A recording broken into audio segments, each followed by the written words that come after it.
সবার চিন্তা ভাবনা অন্যরকম, তার প্রতি যত্ন অন্যরকম, তখন মেয়েটা সহ্য করতে পারে না।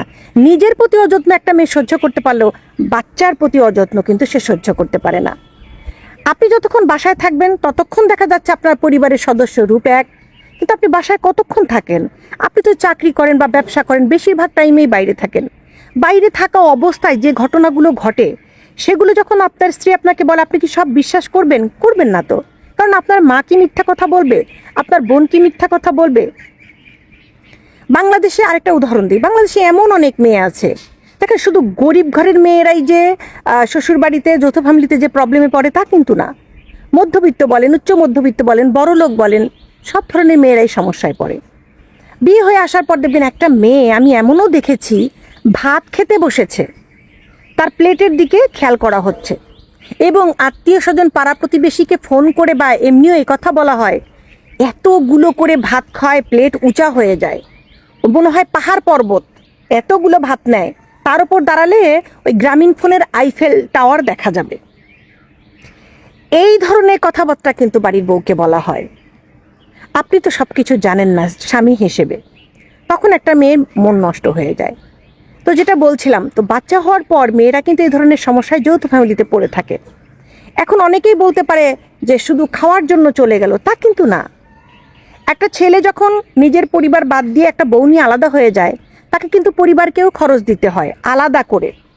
তারপরেও নিজের বাসা ভাড়া, কারেন্ট বিল, গ্যাস বিল, এগুলো তো আলাদা করে তার পরিবারে খরচ করতে হয়। সেখানে কিন্তু একটা মেয়ে যে খুব স্বাচ্ছন্দ্যে থাকে না, অল্প খরচে তাকে সংসার চালাতে হয়। তারপরেও সেই মেয়েটা খুশি থাকে কেন জানেন?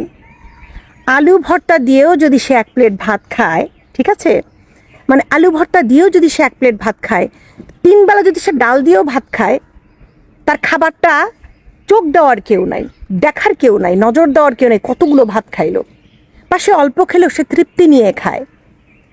ঠিক আছে, সবাই প্রাচুর্যের জন্য, স্বামীর টাকা ভোগ করার জন্য কিন্তু আলাদা হয় না। ঠিক আছে, নিজের আত্মসম্মান বোধ থেকে আলাদা হয়ে যায়। তারপরে কি বলবো, আসলে এটা আমি কিভাবে ব্যক্ত করবো আমি জানি না। হাজার হাজার মেয়ের সাথে আজকে আমার কথা মিলে যাবে, শুধু 2টা উদাহরণ দিলাম, এরকম কোটি কোটি উদাহরণ আরও আছে। সব একদিনে দিলে তো আবার ভিডিও আপনারা দেখবেন না, ভিডিও বড় হয়ে গেলে। তো যৌথ ফ্যামিলির যদি কেউ এই কথা শুনে থাকেন, তাদেরকে বলবো, আপনাদের বাড়িতে যদি আপনার ভাবি বা আপনার ছেলের বউ যদি বাচ্চা হয়, তাকে যদি তার স্বামী এক্সট্রা কেয়ার করে, খুশি হবেন। আপনি যদি এক্সট্রা কেয়ার না পেয়ে থাকেন, অন্যের একটা মেয়েকে যদি সে নিয়ে এসে নিজের সহধর্মিনীকে কেয়ার করে, খুশি হবেন আপনারা। আমি আমি আমি নিজেই জলজ্যান্ত প্রমাণ। বাচ্চা পেটে আসলে দেখা যায় যে খাবার টেবিলে যৌথ ফ্যামিলিতে থাকলে ওই পোয়াতের জন্য যেটা রান্না করা হয়েছে সেটাই সবার কাছে মজা লাগে। কেন ভাই? হ্যাঁ, সবার বুকে দুধ আসতে হবে, ভাবটা এইরকম। বাচ্চা যেন মায়ের দুধ বাদ দিয়ে সবার বুকের দুধ খাবে, এইভাবে সবাই গ্রাসে গ্রাসে ওই পোয়াতির খাবারগুলো খেয়ে শেষ করে। ছি, কত নিকৃষ্ট মেন্টালিটির হয়। সবাইকে কিন্তু বললাম না, বেশিরভাগ ক্ষেত্রেই হয়ে থাকে। আবার দেখবেন বাচ্চা পেটে আসলে একটা মানে পুরুষ যদি তার বউয়ের জন্য আলাদা করে ফলমূল কিনে নিয়ে আসে, বা আলাদা করে একটু খাবার দাবার কিনে নিয়ে আসে যে তার পেটে বাচ্চা সে খাবে, মানে যৌথ ফ্যামিলিতে একটাই কথা, আরে বাপরে, বাচ্চা পেটে আসলে আমরা খাইনি, এত খাবার খেলে বাচ্চা আখাইয়া হবে, বাচ্চার মুখ দিয়ে লাল পড়বে, বাচ্চা ছোট হয়ে যাবে, কত ধরনের 2026 সালে এসেও কত ধরনের যে কুসংস্কার, মানে কত নিকৃষ্ট মেন্টালিটি হয়, সেটা একমাত্র যারা যৌথ ফ্যামিলিতে যে মেয়েরা মানে থেকেছে তারাই বুঝতে পারবে। ঠিক আছে, আবার আমি এমনও দেখেছি যে স্বামী পরে বাধ্য হয়ে রাত চুরি করে, যখন রাতে আসে তখন চুরি করে তার জন্য ফলমূল কিনে নিয়ে এসে রাতের বেলা বউকে খাওয়ায়, সেটাকে আবার প্যাকেটের মধ্যে তুলে, হ্যাঁ, ব্যাগের মধ্যে নিয়ে বাইরে যে এসে ফেলে আসে। এরকমও হয়। সত্যি কথা বলতে আমার লাইফেই হয়েছে এরকম।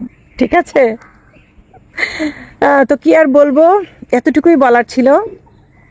তো ছেলেরা বউদেরকে ভুল বুঝবেন না, অনেক অনেক অনেক অনেক কারণ থাকে মেয়েদের আলাদা হয়ে যাওয়ার জন্য। ঠিক আছে, সেটা আপনাকেও বুঝতে হবে।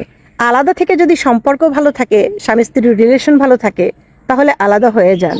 একসাথে থেকে তিক্ততা রেখে পরবর্তীতে দেখা যায় যে মারামারি, কাটাকাটি, খুনাখুনির মতো অবস্থা। কি দরকার ভাই?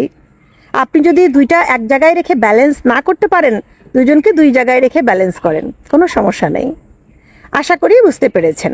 আর যারা বুঝবে না তারা জীবনেও বুঝবে না, আপনাদের বোঝারও দরকার নাই। আপনারা কূটনীতি করেন আর সংসারে অশান্তি নিয়ে বেঁচে থাকেন। কিছু কিছু মানুষ অশান্তি নিয়ে থাকতে পছন্দ করে। আজকের মতো এটুকুই।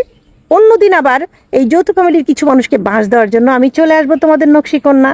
যে সকল মেয়েরা মনের কথা বলতে পারো না, আমাকে একটু কমেন্টে বা আমার ইনবক্সে হিন্টস দিয়ে দিবা।